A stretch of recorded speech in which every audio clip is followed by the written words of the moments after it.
அன்பு என்பது அவ்வளவு ஏளனமானதோ? அன்பு புனிதம் அல்லவா? பணத்தை கண்டால் அன்பை விற்க முடியுமோ? ஒரு வீட்டுக்கும் அன்புக்கும் வித்தியாசம் இருக்கிறது அல்லவா?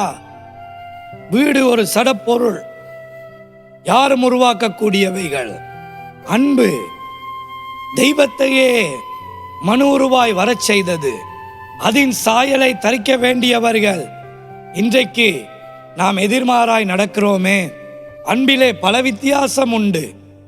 சிலர் காதலையும் காமத்தையும் அன்பு என்று சொல்லுவார்கள். இல்லை, காதல் வேறு, காமம் வேறு, அன்பு வேறு. தேவனோடும் மனிதனோடும் இருக்கிற ஐக்கியம் புனிதமான அன்பு, பரிசுத்த அன்பு, சுத்தமான அன்பு. ஒரு பிள்ளை தகப்பன் மேல் வைக்கிற அன்பு இருக்கிறது, அதிலே வித்தியாசம் இருக்கிறது. ஒரு பிள்ளை தாயின் மேல் வைக்கிற அன்பு இருக்கிறது.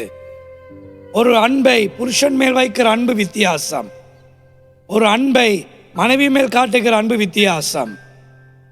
பிள்ளைகள் மேல் காட்டுகிற அன்பு வித்தியாசம். அன்பு என்கிற பெயராய் இருந்தாலும் நாங்கள் அந்த அன்பை வித்தியாசமாய் வெளிப்படுத்துகிறோம். ஆனால் தேவனோ எங்கள் மேல் அன்பு வைத்ததினால் எங்களை மன்னித்தாரே. அன்பு மன்னிக்கும். நீ மன்னிக்கிறாய் இல்லையே, நீ குறை பேசுகிறாய். ஏன்? உன்னிலே அன்பு குறைந்து விட்டது. இவற்றை மூடி மறைக்க, இவற்றுக்கு மேலாக வெளிப்பூச்சிகளை செய்ய, தாங்கள் இழந்த அன்பை வேறு இடங்களுக்கு காண்பிக்கிற அன்பாய் மாற்றியதற்காக இன்று இந்த கதைகள். உண்மையான அன்பு பொருத்தனைகளை காப்பாற்றும். உண்மையான அன்பு விட்டு கொடுக்கும்.